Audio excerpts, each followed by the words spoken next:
Muito bom dia a todos e a todas. Eu vou tentar manejar aqui o meu texto aqui no computador com o PowerPoint. Se dá alguma confusão, vocês me avisam. Queria começar agradecendo ao professor Vanderlei pelo convite para participar desse congresso, a toda a equipe organizadora, e dizer que eu estou muito feliz aí também pelos contatos e pelo que eu já tenho aprendido nesse encontro. O que eu vou apresentar para vocês brevemente, num primeiro momento, eu vou fazer referência... Acho que esse sumiu, não. Vou fazer referência a um projeto do qual eu participei, que trabalhou os 500 anos da Reforma Protestante, e a professora Claudete Baise também participou, e nós nos reunimos desde 2012 num grupo coordenado pelo professor Ulrich Duchlo, da Alemanha, e a gente, na verdade, surgiu de uma motivação quando se percebeu que os 500 anos da Reforma se corria o risco de se fazer uma grande festa, assim, um pouco autolaudatária, e aí, em vários lugares, se perguntou, a gente não vai fazer uma leitura crítica, consistente, e assim por diante? E aí, por iniciativa do professor Ulrich Duchlo, se criou um grupo de 40 pesquisadores e pesquisadoras que propuseram uma leitura crítica da Reforma.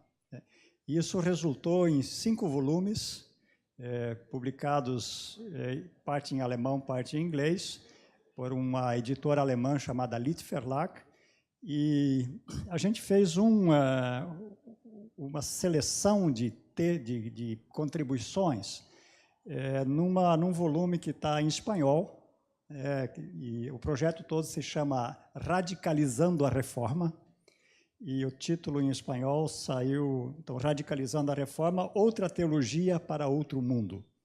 Esse texto está saindo em português também, já devia estar disponível, mas a previsão é para sair no dia 15 de setembro. E eu participei desse projeto e tentei fazer uma leitura transversal, entre Lutero e Las Casas. Então, eu vou começar apresentando isso um pouquinho e depois vou tentar discutir o que isso poderia implicar para a nossa discussão aqui. Então, eu queria começar um pouco pensando no lugar hermenêutico a partir da onde a gente fala, que eu acho que é uma questão extremamente importante. E lugar hermenêutico não é o lugar social. Dizer a partir da onde eu olho para um determinado objeto de pesquisa. E aí eu penso que nas falas que a gente já teve aqui se mostra uma convergência interessante, que é olhar isso a partir dos sujeitos locais, que de certa forma a gente vinha interpretando como vítimas de um processo de europeização do mundo. E a pergunta que se coloca agora é dizer, bom, mas essas pessoas não foram só vítimas, elas são sujeitos dentro desse processo. Se fizeram sujeito dentro das condições que tinham. E isso vai abrir uma série de outras questões, aí, por exemplo, o tema da fronteira. O professor Raimundo ontem já fez menção a isso, que muda muito o nosso foco. A gente sempre procurou falar de choque de culturas, ou de encontro de culturas. Durante muitos anos, eu carreguei um certo complexo, uma certa mal-estar, porque eu tinha lido um texto de um antropólogo da USP, chamado Egon Schaden, e ele escreveu um texto sobre os teuto-brasileiros. No Sul, isso é um conceito corrente. O que são os teuto-brasileiros? São os brasileiros de origem germânica. E o Egon Schaden, ele chega à conclusão de que o teuto brasileiro ele é um tipo antropológico que não é nem teuto nem brasileiro. É uma dupla negação. E eu dizia, bom, isso sou eu. Isso sou eu, né? Nem teuto, nem brasileiro, né? O conceito da fronteira resolveu isso. Quer dizer, não é o teuto e o brasileiro.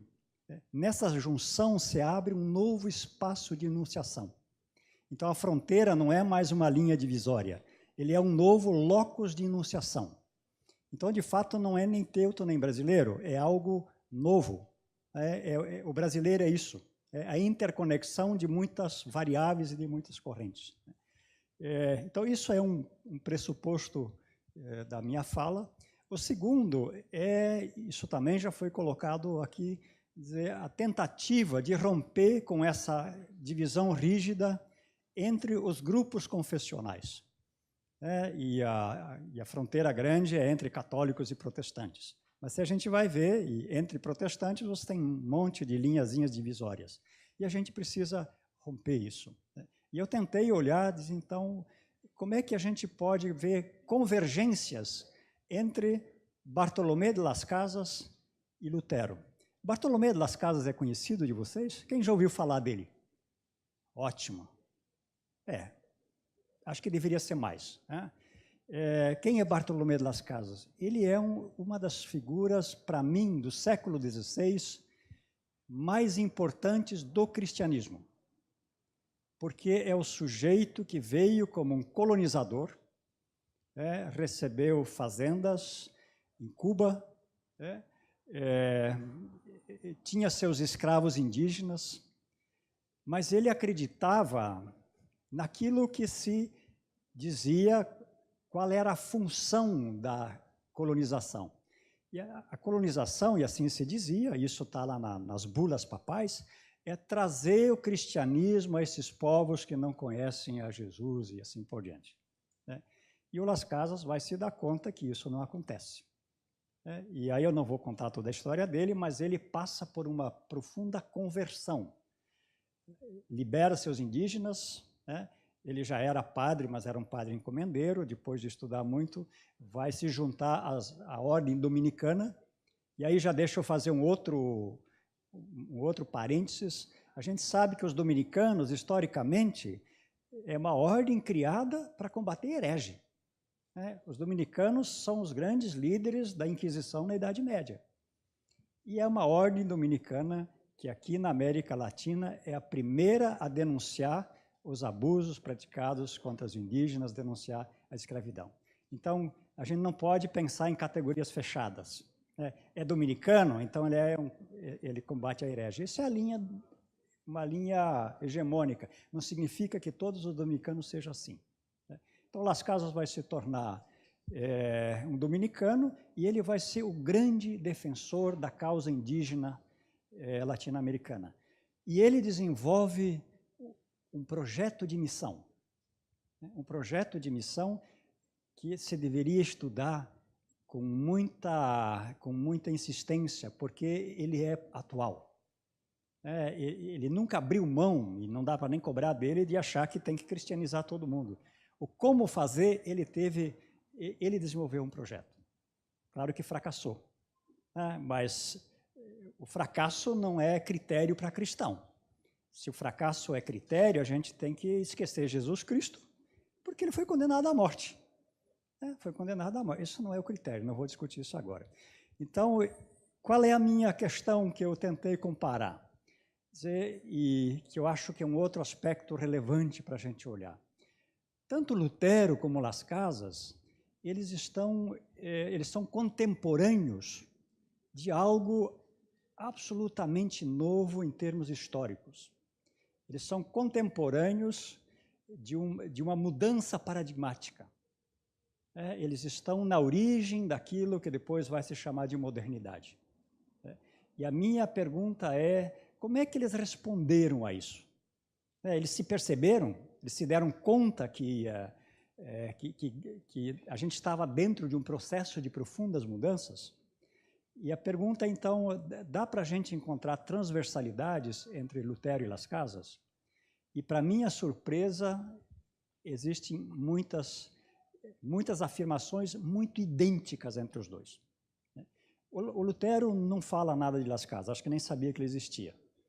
Aliás, o Lutero mal se deu conta de que havia uma descoberta de um novo continente. Ele, de vez em quando, fala assim, bom, dizem que descobriram algumas Índias, mas o mundo de Lutero, a rigor, se restringe à Alemanha.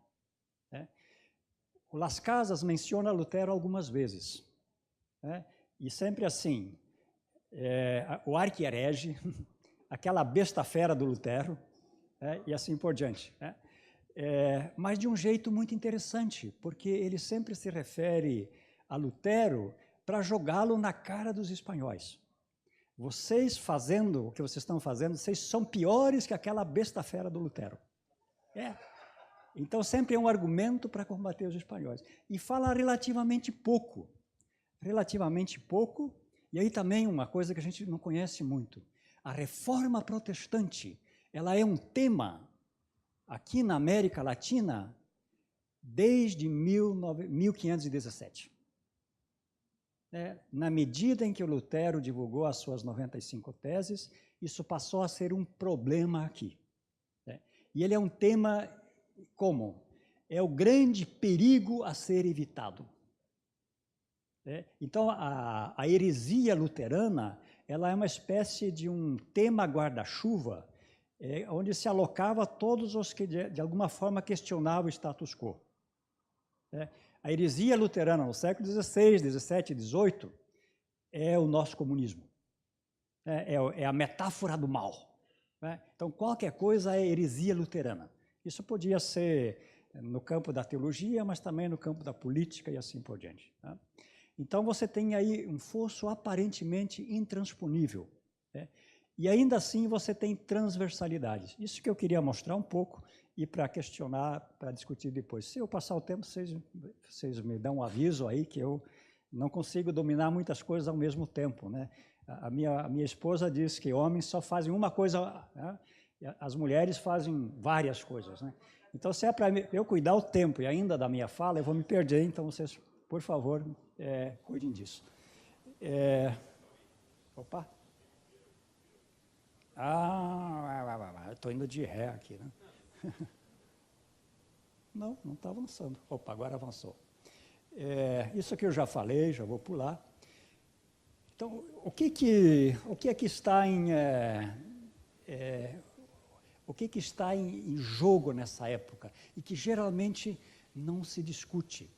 Você vai pegar o Hegel faz toda uma história universal e ele não fala da conquista da América, ele não fala da relação que a conquista, que a expansão europeia tem com a escravidão na África e assim por diante.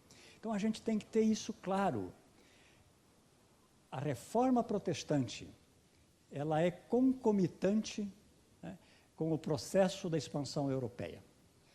1492, o Colombo chega no Caribe, morreu com a ideia de que ele tinha chegado no Japão, por isso o povo daí até hoje chama de índios, porque ele pensou que chegou nas Índias. Esse é um processo extremamente importante, por quê? Porque ele vai dar as condições para que uma Europa periférica, comece a se deslocar como o centro do mundo. Se a gente vai olhar, primeiro, duas coisas. Até o século XVI, Henrique Dussel trabalha isso muito, o mundo é policêntrico. Você tem diferentes centros culturais, ele chama isso de núcleos ético-míticos, alguns com algum contato, outros sem nenhum. Vamos pensar que os povos aqui da Ameríndia, são altamente desenvolvidos e não têm contato com a Europa e assim por diante. Fernão Cortés, que é o conquistador no México, vai dizer a cidade do México não perde nada em grandeza e assim por diante para Sevilha, o conquistador dizendo isso. Então a gente está num mundo policêntrico. A Europa, o centro gravitacional é o mar Mediterrâneo, as cidades do norte da Itália e assim por diante. É por aí. Por que os europeus querem ir para a Índia? Eu gosto de brincar com os meus alunos. Se você ganhasse lá um prêmio na Mega Sena, para onde você iria gastar seu dinheiro? Certamente não ia lá para Carangola, interior de Minas, algum lugar. Vai para Paris, para Nova York e assim por diante. Por quê? Porque lá estão os centros tidos desenvolvidos. O pessoal queria ir para a Índia porque lá era o grande centro desenvolvido da época. Iam lá ganhar seu dinheiro e assim por diante. Com a, entre aspas, descoberta da América, os espanhóis batem numa mina de ouro. Batem numa mina de ouro que é a base daquilo que depois vai se chamar de mundo moderno. Só um parênteses, mas a gente tem que ter isso claro, gente. A Europa, como centro desse mundo em emergência, ela só se torna esse centro porque se estabelece uma relação entre a Europa, África e aquilo que depois vai ser a América Latina. E que relação é essa? Você tem um comércio triangular, aqui você vai vender armas, cachaça e essas coisas, que vai alterar profundamente as relações intertribais na África, onde vão buscar escravos, que vão trazer para a América, que durante 300 anos produzem toda a riqueza desse continente, e essa riqueza é transferida para a Europa.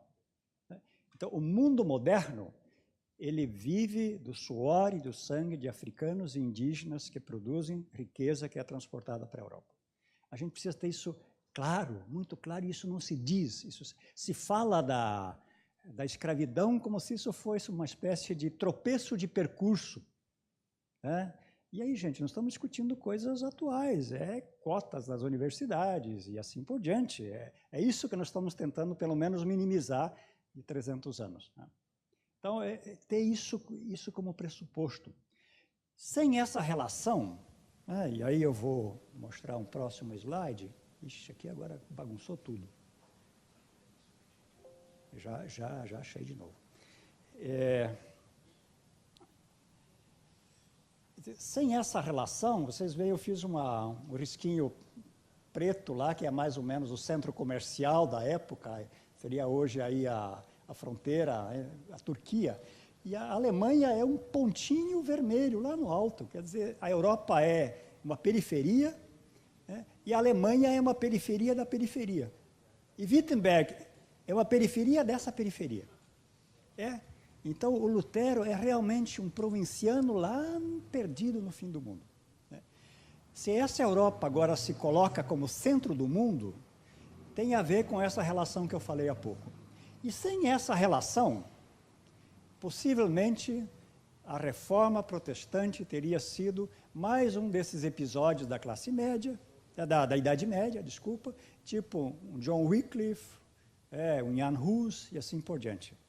Então, essa inter-relação Europa, Ásia, África, América, é que vai tornar possível que a reforma se torne uma reforma do cristianismo, e que tenha repercussões para todo o mundo ocidental. Isso está tudo interconectado. Então, a pergunta é, bom, a partir de onde, o que eu discuto e assim por diante. E a gente, por motivos óbvios, a gente tende a reproduzir uma leitura europeia, porque a gente só tem esses livros, a gente não tinha livros aqui e assim por diante, e simplesmente encobre toda essa inter-relação. Então, isso assim para dizer de que contexto eu tento falar. Agora, pulou demais aqui. Com que hipótese eu vou trabalhar, então? A ideia é de que tanto Las Casas como Lutero são críticos da modernidade emergente. Onde é que a gente vê isso? O Las Casas, eu já falei dele aqui, tem todo um debate de Las Casas com um dos grandes ideólogos desse processo de ocupação, que é o Juan Ginés de Sepúlveda, e o Las Casas faz um trabalho hercúleo de hermenêutica bíblica e de discussão com a tradição, para mostrar que não existe fundamento teológico nem fundamento legal para a maneira com que os espanhóis estão ocupando a América Latina. E é extremamente interessante assim o debate em torno da hermenêutica bíblica. E aí o Sepúlveda, por exemplo, vai juntar vários textos do Antigo Testamento, mostrando, veja, o Antigo Testamento está cheio de guerras que se fez para combater a idolatria. E tem textos lá, vocês quebram as imagens e assim por diante, vocês conhecem isso melhor que eu. E o Las Casas vai dizer, não é por causa da idolatria. Eles estão simplesmente tomando posse de uma terra que já lhes pertencia. Porque é a terra da promessa de Abraão. Então, os judeus que saem do Egito, eles vêm tomar conta, vêm tomar posse de uma terra que já lhes pertence, porque essa terra tinha sido lhes dada por... Deus deu essa terra para Abraão. Só isso legitima a guerra. Não existe outro argumento na Bíblia que legitima a guerra. E eu pensei, mas que interessante, né? Para o Las Casas, o povo judeu que sai lá do Egito são os sem terra do Brasil. Eles vêm ocupar uma terra que lhes pertence. Portanto, não existe, por toda a discussão jurídica da época, possibilidade de se falar de uma guerra justa. O chinês de Sepúlveda vai dizer, não, mas é combate à idolatria. A gente vai combater a idolatria dos indígenas, assim. O Las Casas desmonta isso. Então, você tem claramente um lugar hermenêutico em que o Las Casas vai olhar para as vítimas da conquista. E vai dizer o que significa, então, esse suposto mandato que Deus deu para a gente para vir aqui cristianizar para as pessoas que vivem aqui. Se eu olho para Lutero, eu tenho algo muito semelhante. Deixa eu pular aí dois, senão o esquema vai... Não está funcionando, né? Opa!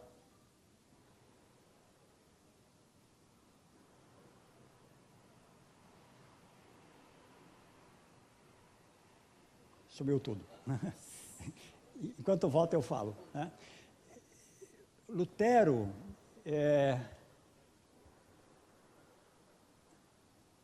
Isso, deixa aí. Então, qual é a hipótese que eu estou trabalhando?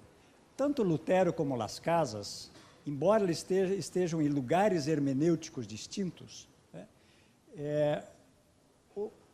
a vida concreta das vítimas é um critério para a gente julgar a justeza ou não de um regime que está na emergência. Acho absolutamente importante para o nosso debate hoje. Se a gente pega lá na Idade Média, você tinha um outro critério. Lá, Deus, a referência a Deus, é a grande norma externa. Grande norma externa para você julgar um sistema. É por isso que um Carlos V, por exemplo, chama teólogos para um grande debate para saber se a guerra é justa contra os índios ou não é. Por quê? Porque ele está preocupado. Ele está preocupado, vai dizendo, bom, esse Deus que me julga, ele está de acordo com aquilo que se faz? Então, de cima, desde do imperador até o mais simples cidadão, você está exposto a uma regra fora do sistema.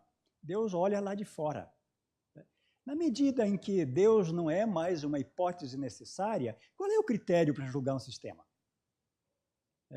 E o Las Casas e o Lutero enunciam um novo critério.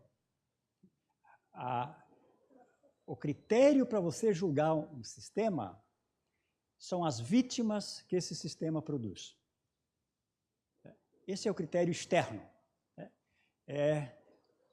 O pobre, a vítima, o excluído, é o rosto de Deus para você julgar esse sistema.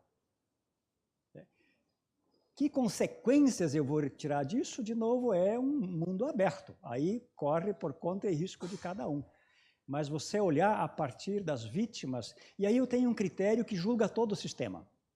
Eu posso falar do comunismo, do socialismo, posso falar da minha vida familiar e assim por diante, né? A vítima como critério. Isso começa a emergir nesse contexto. Isso a gente tem em Las Casas, isso a gente tem em Lutero, né? Embora os dois estejam em fronteiras aparentemente intransponíveis. Próxima questão.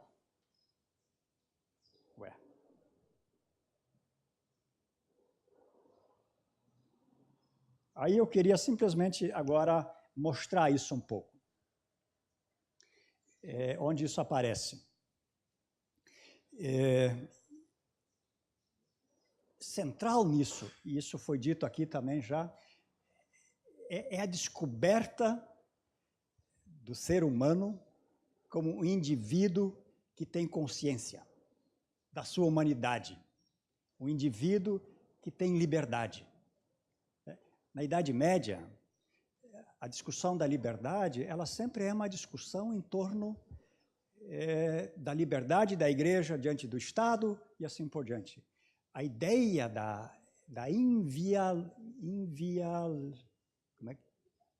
inviolabilidade, a ideia da inviolabilidade, mais ou menos assim, a consciência não violável, né? O ser humano como possuidor de uma consciência que não se submete a nenhum poder, isso nasce nesse contexto. Roberto Romano, filósofo da Unicamp, vai dizer: essa é a maior contribuição do movimento da reforma para o mundo moderno. A ideia de que os seres humanos têm uma consciência e que essa consciência é inviolável. Isso depois da Revolução Francesa, do Iluminismo, vai se concretizar na ideia dos direitos humanos. O ser humano tem uma dignidade por ser ser humano. No fim, eu vou falar um pouco disso, porque eu estou achando que isso está acabando. O ser humano não tem mais direitos, mas isso eu vou falar lá no fim. Então, esse texto do Lutero: quero ser livre, não quero tornar-me escravo de autoridade alguma, seja ela um concílio ou qualquer poder, ou da universidade ou do Papa, pois hei de proclamar confiante o que acredito ser a verdade, seja ela anunciada por um católico, um herético, seja ela aprovada ou rejeitada por qualquer autoridade. Eu tenho liberdade de pensamento. É muito interessante a gente olhar aquilo que se tornou depois um mantra no campo protestante, né? Lutero, na frente do imperador, né, foi chamado a renegar lá os seus escritos, né, as 41 afirmações, e Lutero lá tem uma frase de várias versões, mas ele no fim vai dizer: se me provarem pelas sagradas escrituras que eu estou equivocado, eu estou disposto a renunciar. Não é justo nem seguro decidir contra a própria consciência. O que o imperador diz? Olha, você renega ou não. Vejam que num simples diálogo você tem o choque de dois paradigmas. O imperador, ele faz o que é o papel dele, em que a verdade ela é cativa da autoridade. Compete à autoridade preservar a verdade. E é isso que ele faz. O Lutero anuncia algo novo: vamos discutir. Se me convencerem no debate, eu renego. É um outro paradigma. E as duas coisas não se conciliam. Agora veja que interessante.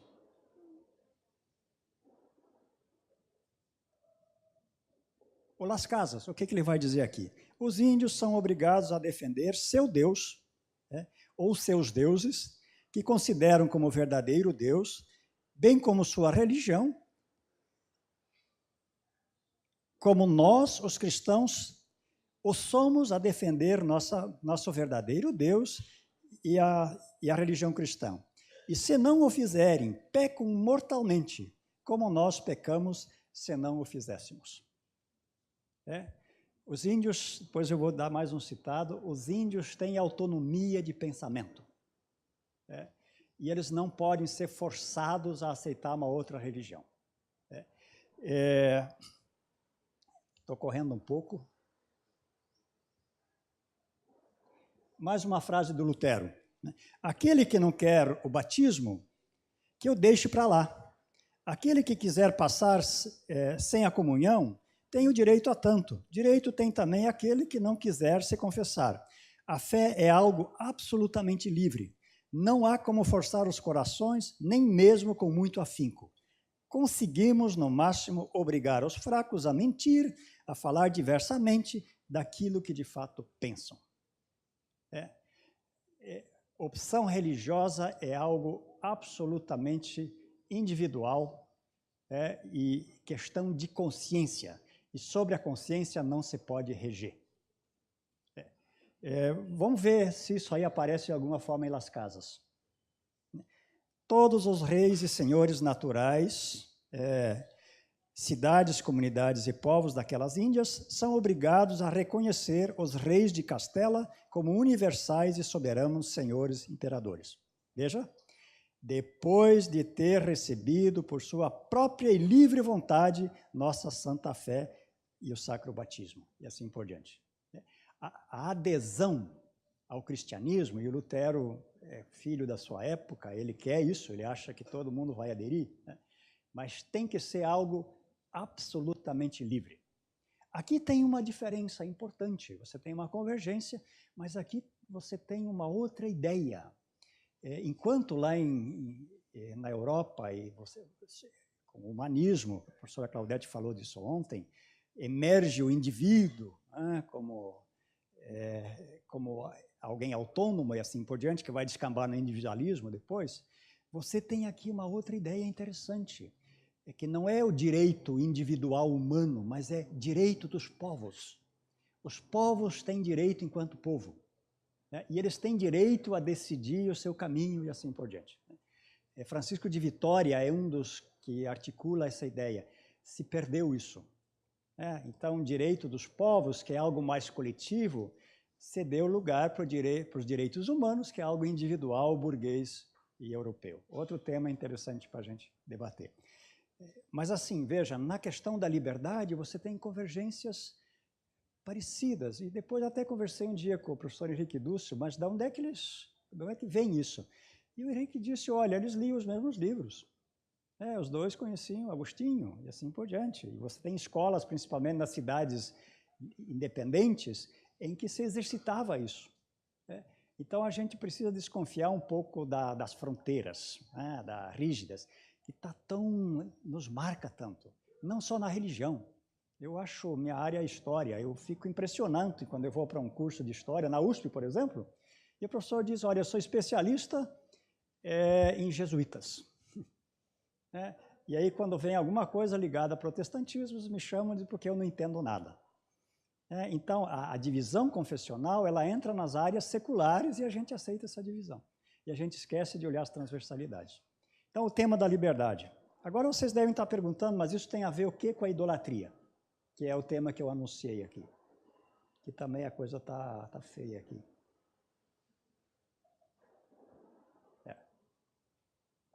Parece que... está aqui.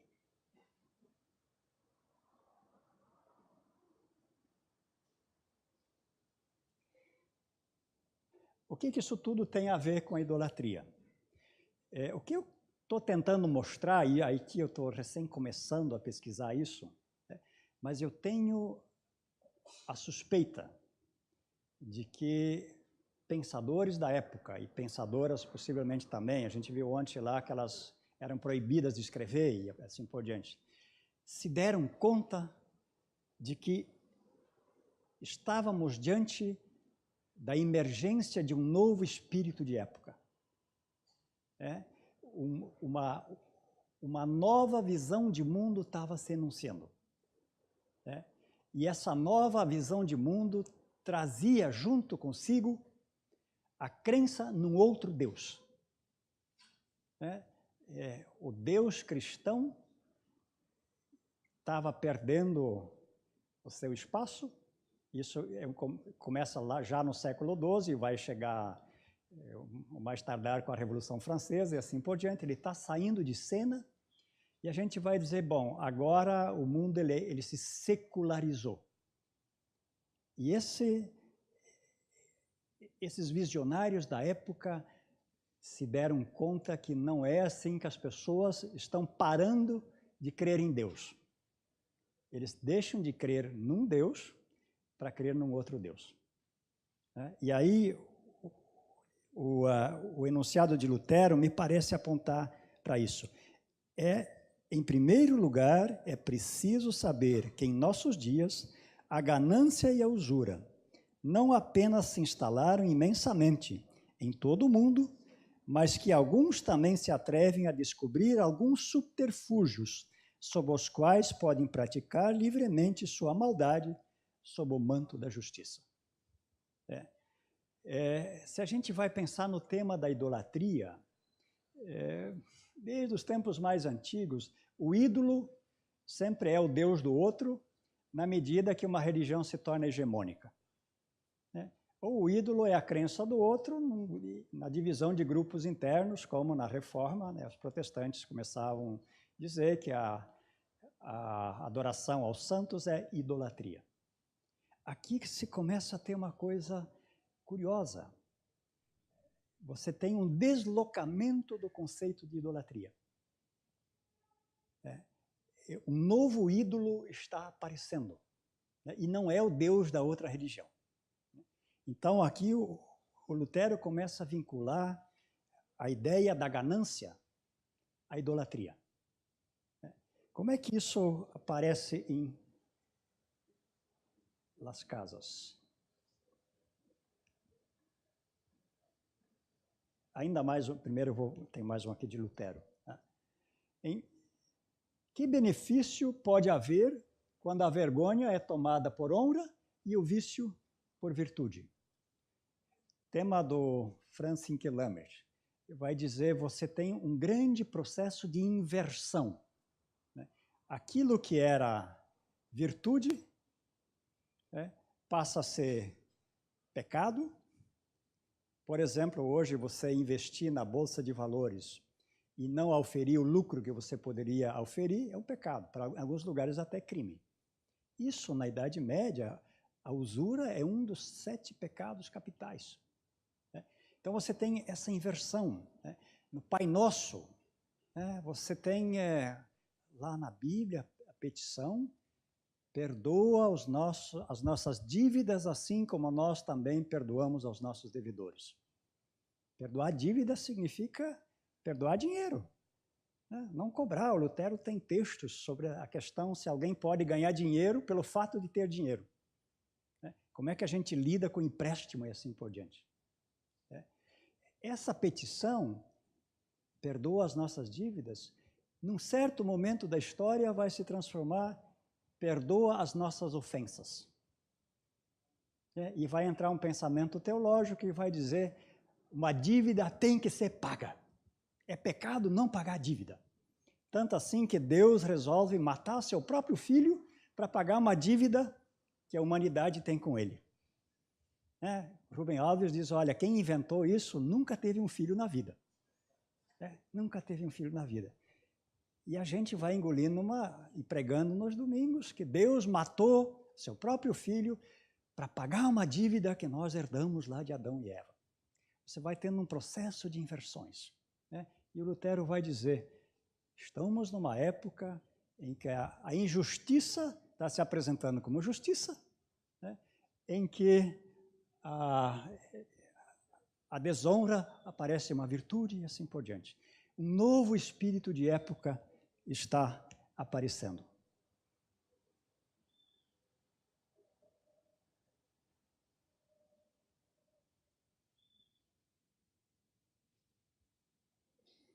Veja aqui mais um texto. Por causa da ganância, a mercadoria precisa custar tanto mais quanto maior for a necessidade do próximo.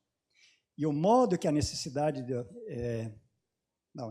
modo que a necessidade do próximo acaba definindo o preço e o valor da mercadoria. E depois, dizendo, quanto maior a necessidade do pobre, mais caro ele tem que pagar.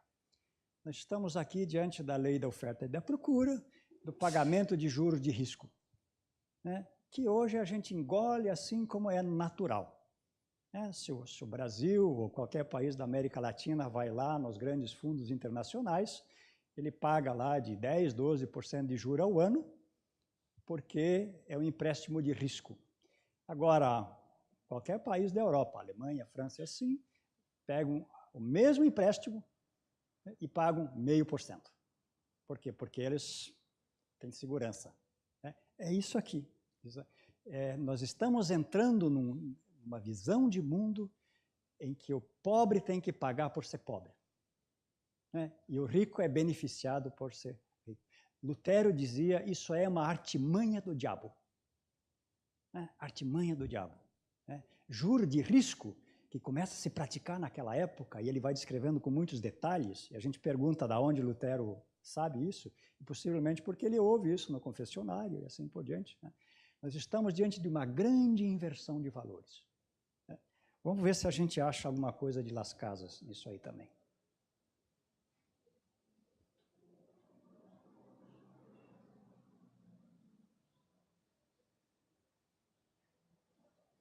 Tem mais uma aqui do Lutero.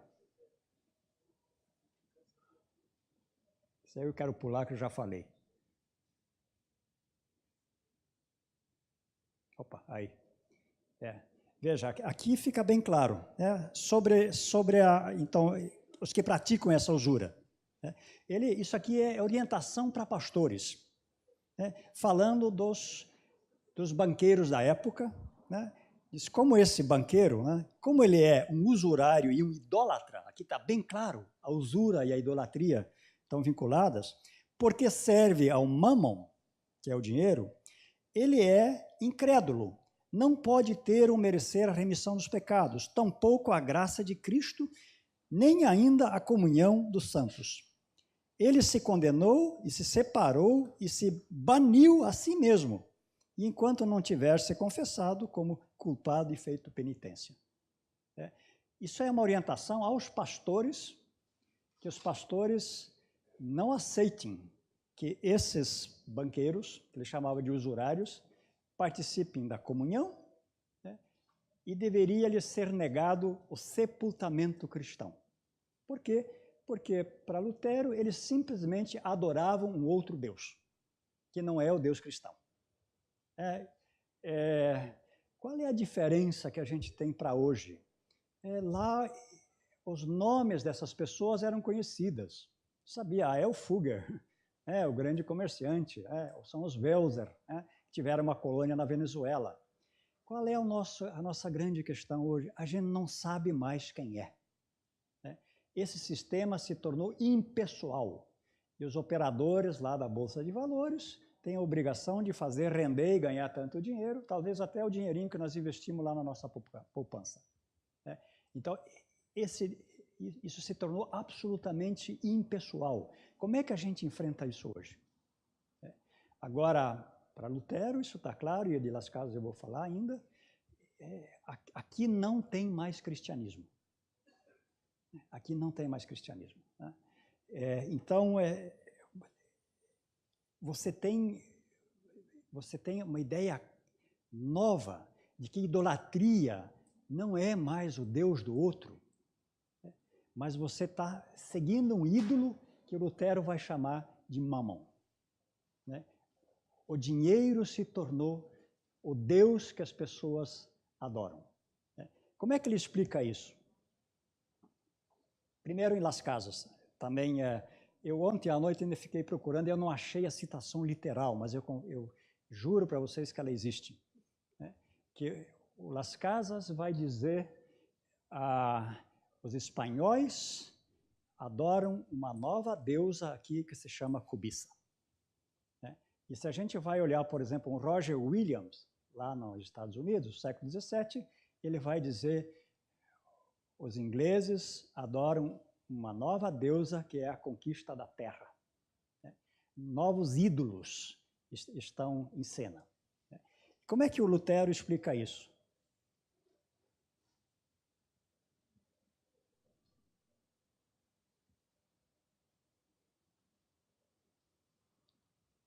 O que é Deus para Lutero? Acho que tem um mau espírito aí atrapalhando.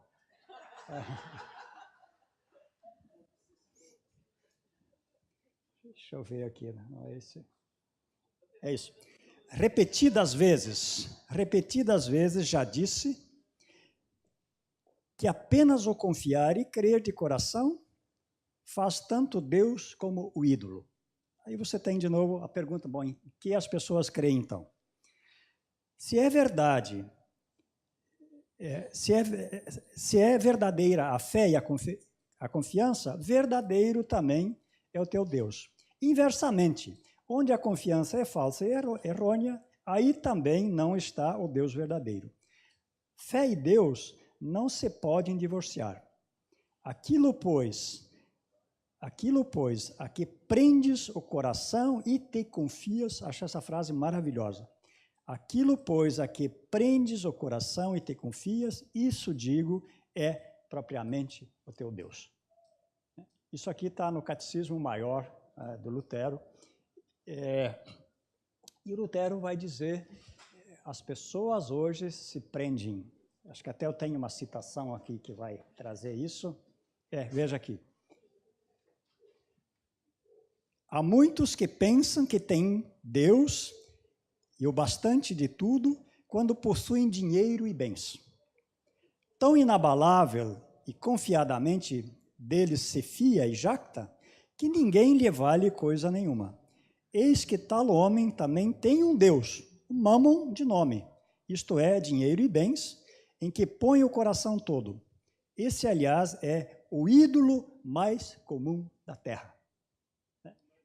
Então, nós estamos diante de uma nova idolatria, né? Que para Lutero e Las Casas é o ouro, é o dinheiro, né? E que teólogos da libertação depois vão dizer, nós temos uma idolatria do mercado. Gente, ouvem as notícias todo dia, né? E a gente tem um ente que fica nervoso, que fica assustado, a gente tem que agora cortar a aposentadoria, a gente tem que tirar direitos e assim por diante. Por quê? Porque existe um ente que está inseguro. Ele não sabe se ele pode vir aqui e ganhar dinheiro. E a gente tem que servir esse ente. Aquilo que o mercado não aceita, não se pratica. Isso começa nessa época e isso está no ápice hoje. Então, por que eu estou dizendo, acho importante trazer isso? Eu ainda venho de um tempo que a gente sempre começava um evento fazendo análise de conjuntura. Fazia análise de conjuntura. A gente queria saber mais ou menos por onde vão as grandes tendências, né? Qual é a expectativa, o que se pode pensar. E a gente parou de fazer isso, e eu acho que parou de fazer isso porque a realidade é tão complexa que a gente não entende mais ela. A gente não sabe para onde as coisas vão. Mas eu penso que algumas questões a gente precisa ter claro. E acho que uma dessas é essa, dizer, hoje se crê num outro Deus. E aí eu vejo muita pregação na televisão, em algumas igrejas, que no fundo é dizer, olha, eu te ajudo a ganhar as benesses desse Deus. Você precisa de um BMW, pois o meu Deus vai te dar um BMW. Isso é a lógica do mercado.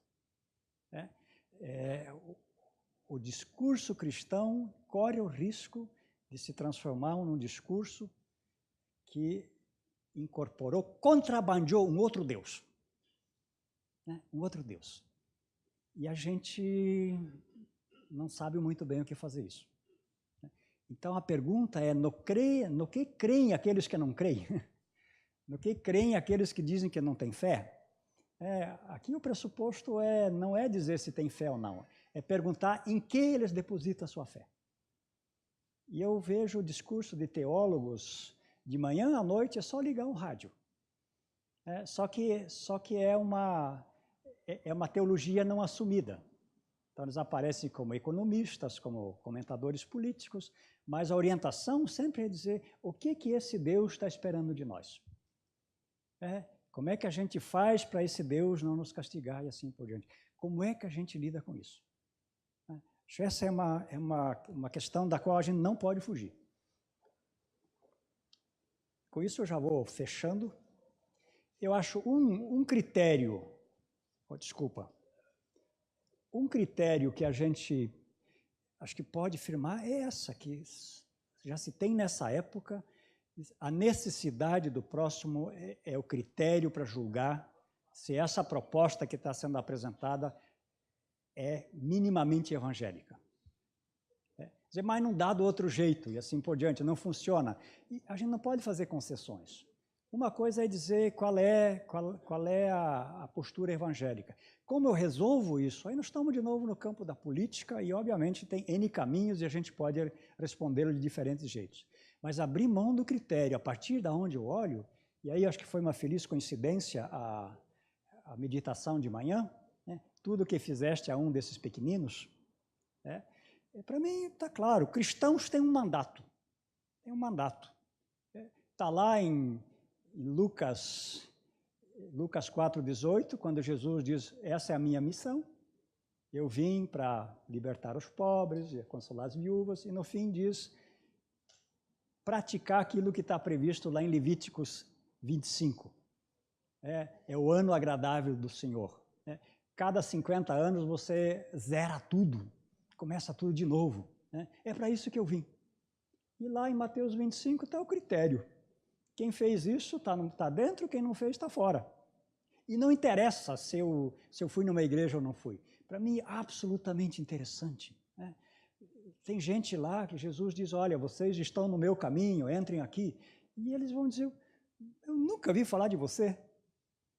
E ele diz, olha, eu atendi as necessidades básicas, você atendeu as necessidades básicas, tá? Tinha fome, você deu de comer, tinha sede. Você está no meu caminho. Se você sabe disso ou não, não interessa. Tem muito comunista aqui que é mais cristão do que daqueles que vão todo dia na igreja. Não significa que os comunistas sejam pessoas melhores que os cristãos. Mas olha para a prática, olha o que fazem. Acho que é um desafio enorme que a gente tem na frente. Para ir fechando, só para mostrar, os reformadores se deram conta de que não é possível ser cristão dentro dessa lógica que estava se enunciando. E teve iniciativas muito interessantes que surgiram das comunidades, chamada a Caixa Comum. Então você tem pelo menos 2 projetos interessantes que entraram para a história, que é uma Caixa Comum numa cidade chamada Leisnig e outra em Wittenberg. Como é que era isso? A comunidade decidiu um sistema de autotaxação, para atender às necessidades fundamentais das pessoas naquela cidade. Isso aqui, essa foto eu tirei agora há pouco tempo no museu, que é a Casa do Lutero, em que tem uma caixa dessas preservada. Vocês podem ver, tem 3 coisas assim em cima dos 2 lados, isso eram as chaves da época.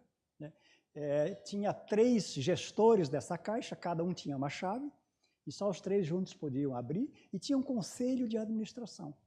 E era previsto tanto para atender as necessidades, como para construir prédios, para infraestrutura e assim por diante.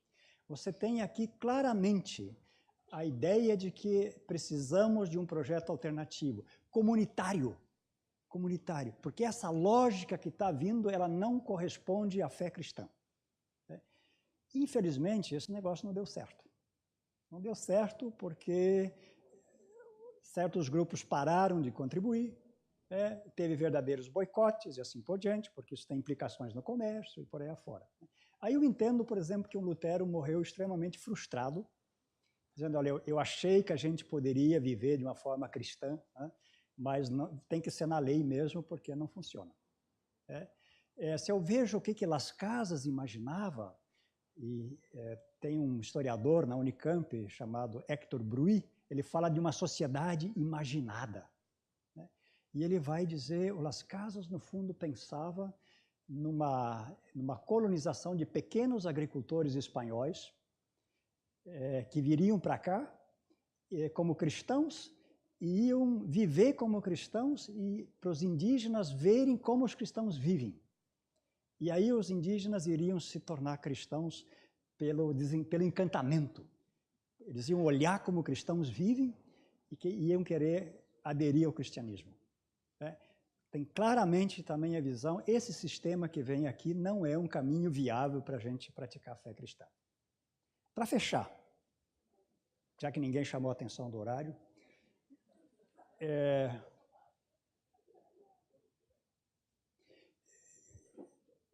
um pouco assim, eu acho que resume o que a gente veio conversando até aqui. Eu acho que o que me alegra é que nós estamos discutindo aqui aquilo que nesse esquema eu chamo de horizonte das táticas. O que é isso? Dizer, olha, nesse mundo que não é de Deus, as vítimas desse sistema que vem, elas têm que sobreviver de alguma forma. E você não tem uma receita. As pessoas se tornam sujeitos de acordo com demandas imediatas que elas têm. Eu aqui me oriento por um teórico, que é um jesuíta chamado Michel de Certeau, e que hoje é uma referência para diferentes áreas, para a religião, para a educação, para a comunicação. Ele vai dizer, as pessoas na vida cotidiana, elas lidam desse jeito. A gente precisa sobreviver, então a gente acha brechas no sistema para sobreviver. E a gente vai fazendo alianças e aproveitando ocasiões que parecem incoerentes. Seja na religião, eu pessoalmente vivi isso. O pastor pregava o tempo todo lá que a gente não poderia ir em benzedeiras, não poderia ir em curandeiros, e a gente ouvia lá e dizia amém. E quando eu era criança e estava doente, minha mãe me levava para uma benzedeira. Por quê? Porque não tinha dinheiro para ir no médico e assim por diante. E o pastor poderia falar o que quisesse. E o meu pai dizia, ela faz em nome de Deus, então não pode ser ruim. Você vai aproveitando as oportunidades que... Eu acho que a gente está descobrindo isso, de olhar como as pessoas constroem sentido e assim por diante. Qual é a minha questão? Não dá para fazer isso desvinculado do grande horizonte. Aquilo que o Certeau vai chamar do horizonte estratégico. E aquilo que eu falei, a gente precisa captar com análise de conjuntura. Se o Certeau tem razão, ele vai dizer porque esse universo das táticas, ele não tem um lugar próprio. Ele age sempre em relação ao que é hegemônico. A gente não pode pensá-lo separadamente. E aí eu acho, para a gente entender, a religião é extremamente interessante. É compreensível se, digamos, você tem pregadores de pouca formação teológica e dizem para a comunidade, eu vou te ajudar a conseguir sobreviver no ambiente do Deus mercado. Porque essa é a lógica hegemônica. Mas a gente precisa desmascarar a lógica do Deus mercado. E aí eu vou terminando com uma última colocação. Nessa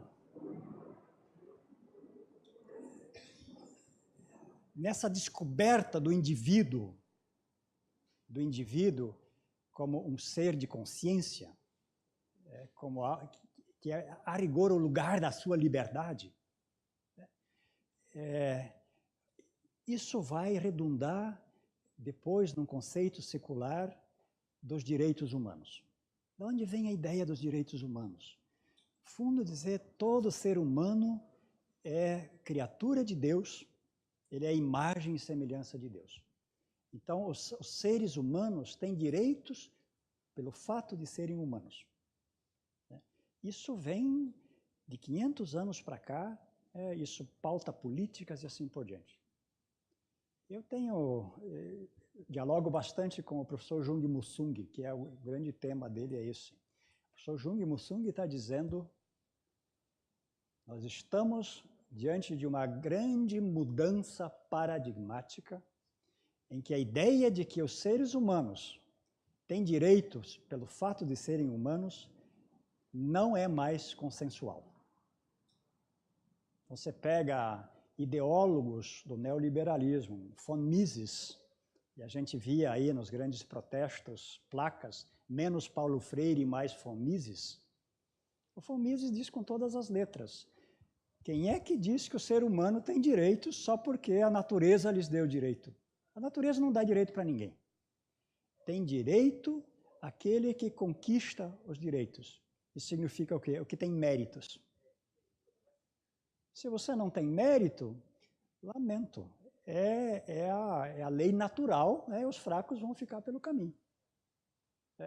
Então, nós estamos caminhando para um novo espírito da época, em que essa ideia antiquíssima no mundo ocidental, de que os seres humanos têm direitos porque eles são criaturas de Deus, ela está indo para o espaço.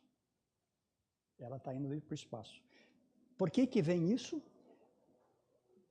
Porque se chegou a uma conclusão, já há 30 anos pelo menos, que esse sistema, do jeito que ele vive, que começa a se consolidar lá no século XV, XVI, e está no seu auge, nós chamamos isso de globalização. O tema aqui é a reforma na América Latina no mundo global. Tá? Achei uma escolha muito feliz. Né?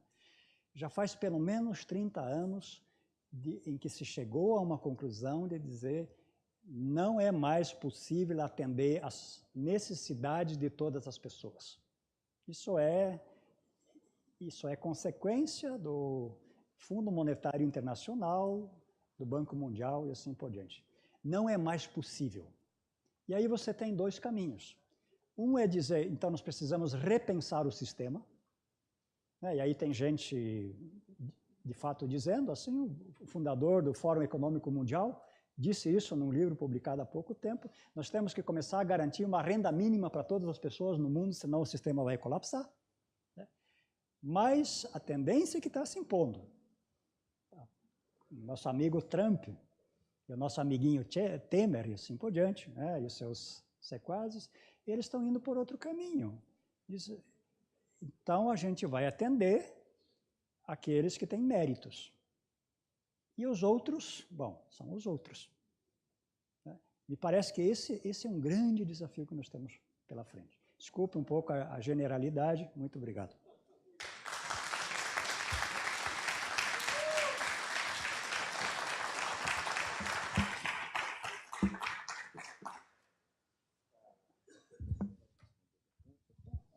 O tempo é de vocês. Muito bem, boa palavra nesta manhã. Nós queremos dar a oportunidade àqueles que quiserem fazer perguntas, pelo menos 3 perguntas objetivas, se houver essa possibilidade. Você ouviu, foi preparando aí a sua pergunta, alguém gostaria de fazer a pergunta? Isso aqui é uma palestra bem apresentada, nenhuma pergunta. Há uma pergunta. Professora Claudete. Lauri, muito obrigada pela tua excelente palestra. Também nos motiva, que nos desafia. E a minha pergunta é a partir daquilo que você coloca do Michel de Foucault, Michel de Certeau. Dentro dessas questões, quais são os horizontes das ações estratégicas pensando na América Latina? Eu penso aqui num conceito que sempre esteve presente entre os povos indígenas e que, no momento, está sendo recuperado por pequenos grupos, que é o conceito do buen viver. Queria que você colocasse, vamos dizer assim, um pouco de esperança para a gente.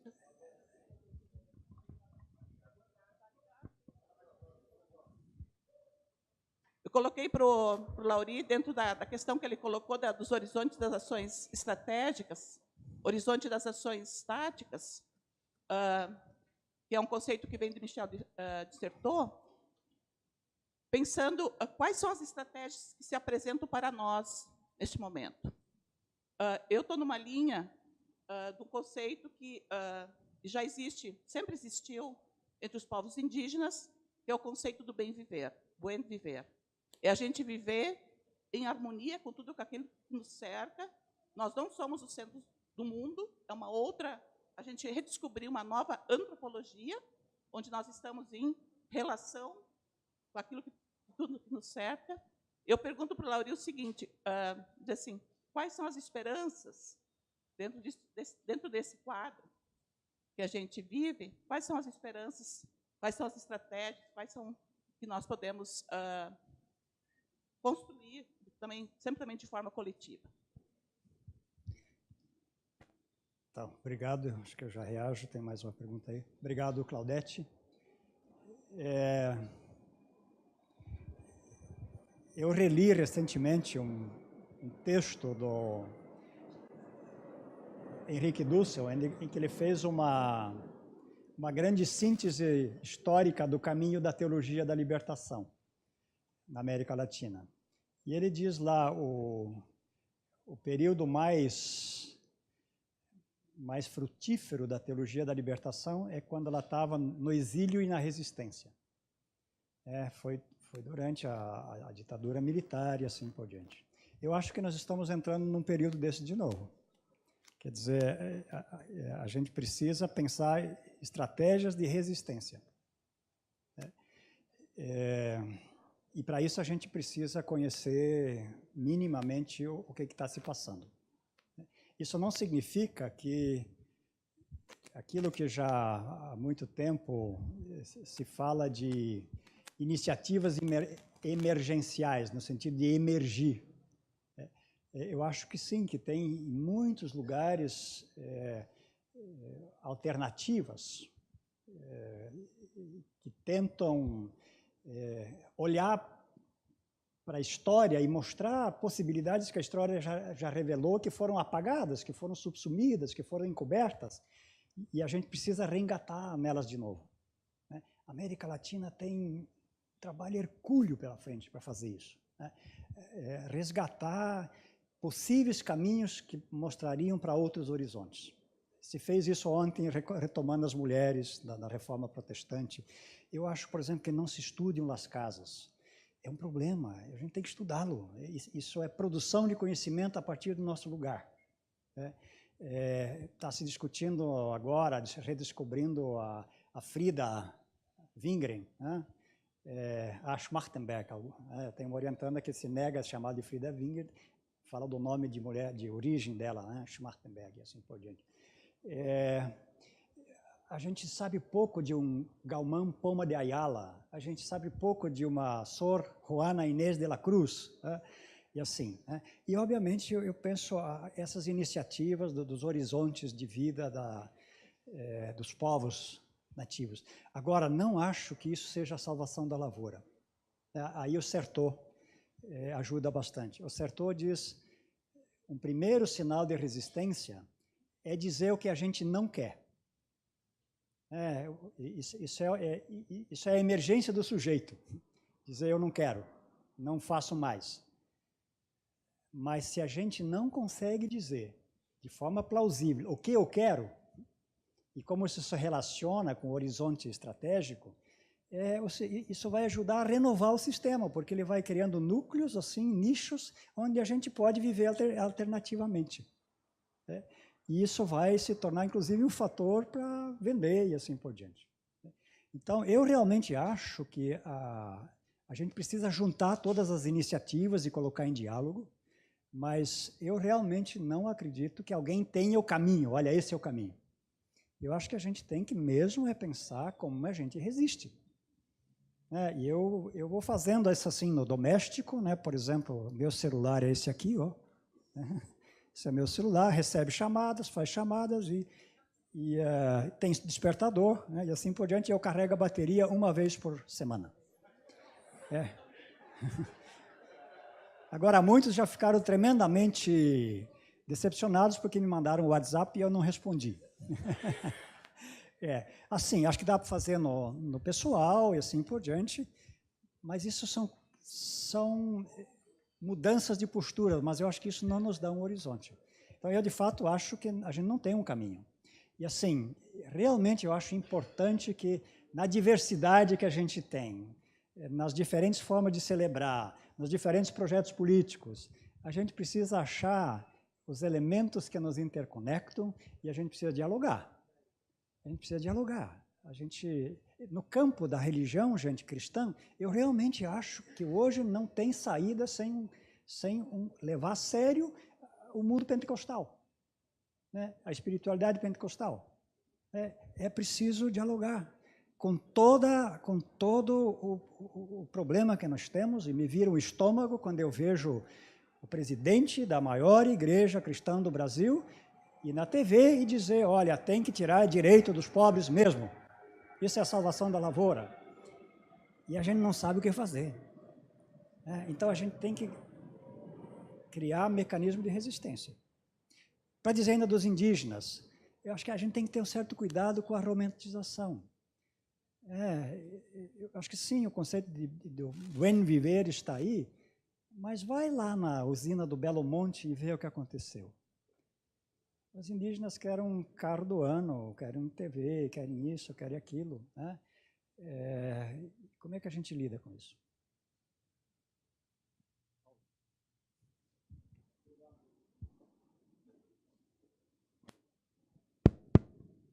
Obrigado, Lauri. Meu nome é Paulo Aires.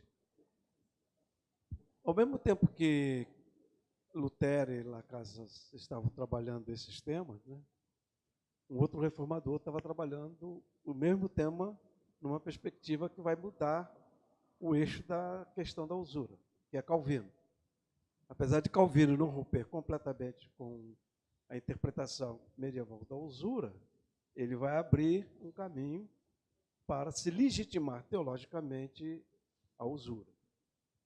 E Lutero e Bartolomeu de Lacazes, como você mesmo disse, perderam.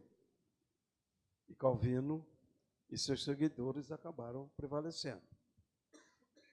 A questão é que hoje, ao se ter uma teologia que faz crítica ao sistema, há uma teologia também, e eu não estou falando da teologia da prosperidade, eu estou falando de Michael Novak, do Instituto de Religião e Democracia nos Estados Unidos, que tem toda uma teologia sistematicamente elaborada e que legitima o neoliberalismo, né? Então, como a gente tem visto aqui durante esses dias, o problema é que há teologias, não há uma teologia, há diferentes teologias. E essas teologias respondem a diferentes interesses, né? É claro que a gente está num conflito de poder, né, e de diferentes interpretações do mundo. Me parece que, quando você diz o que importa a gente dizer o que nós não queremos, é como fazer uma crítica. Por exemplo, o trabalho do Jung é exatamente fazer, e juntamente com Jorge Hegel, Nestor Migues, né? E esse é um tipo de teologia que não está circulando ainda entre nós aqui, de maneira que a gente possa confrontá-lo. Não sei se você poderia dar algumas pistas, né, de esforços que estão sendo feitos para contrapor-se à teologia que está legitimando o presente sistema. E o pastor José Wellington, quando foi na televisão, gravou o vídeo e com aquele discurso que todos nós ficamos extremamente enojados, né? Ele tem toda uma teologia que reforça o posicionamento dele. E não é à toa que Silas Malafaia, nesse instante, está descambando direto para o lado do João Dória, né? Não quer saber de Bolsonaro, porque Bolsonaro mas João Dória e João Dória, no último encontro lá na Expo, levantou a mão e disse glória a Deus. Então, eu não conheço profundamente, em todos os detalhes, a teologia de Calvino. Agora, no que eu conheço, eu tendo a discordar com você. Aliás, eu tinha aqui alguns slides do Calvino que eu decidi abrir mão, porque o tema era Lutero, né? Mas o Calvino levanta um tema interessante, que ele diz assim, os seres humanos são seres desejantes. E o nosso desejo, ele nos conduz à usura. Então, no fundo, o Calvino vai dizer, temos que educar o desejo e nós temos que aprender a viver com o necessário. Usa esse termo, com o necessário.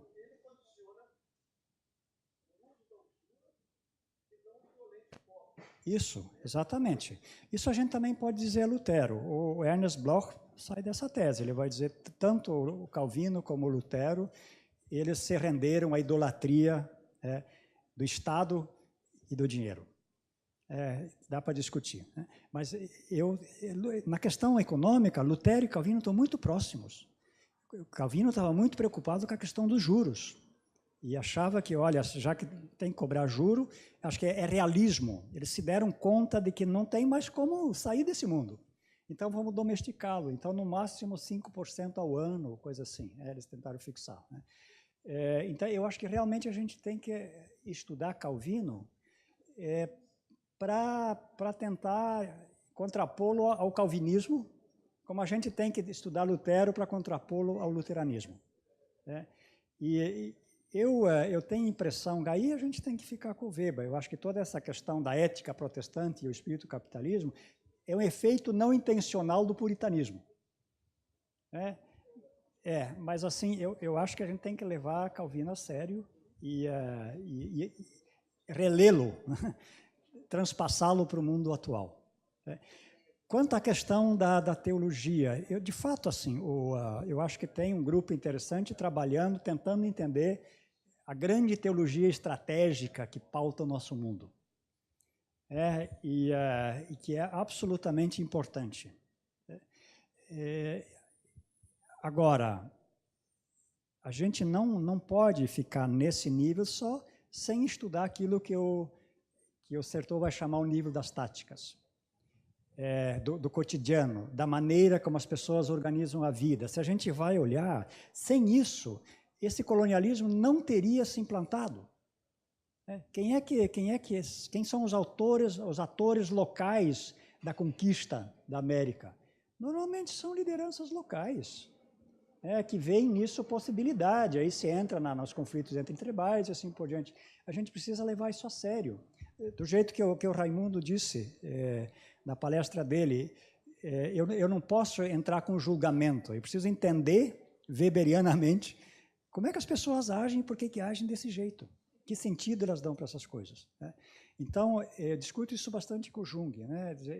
As duas coisas são importantes. Para mim, central é a relação entre as duas coisas.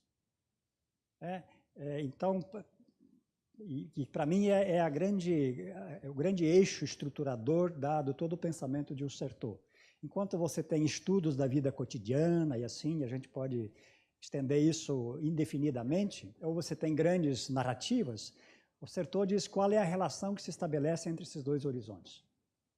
Então, esse acho que é o grande desafio, aprofundar essa linha de uma macro-leitura, de desmascarar os deuses do mercado, mostrar como eles funcionam, mas a gente precisa perguntar como isso se dá na vida cotidiana, como as pessoas agem, como reagem e assim por diante. Isso nos pode dar pistas para líderes de comunidade, né? Dizer como é que enfrento, como é que eu ajo e assim por diante. Então, eu acho que é uma tarefa muito grande, mas assim, fico feliz que tem gente no mundo inteiro se dando conta e estão trabalhando. Tem gente no mundo inteiro se dando conta disso. Esse projeto Radicalizando a Reforma, para mim, é um sinal, entre muitos outros. A gente precisa ir para frente, ir criando horizontes. E o futuro, a Deus pertence. Eu não tenho expectativa assim, de dizer, olha, estamos entrando na porta do paraíso. Acho que não, acho que a gente está... Como? A gente está se aproximando mais do inferno, né? Aqui a voz, né? E eu acho que ensaiar resistência é um grande desafio hoje.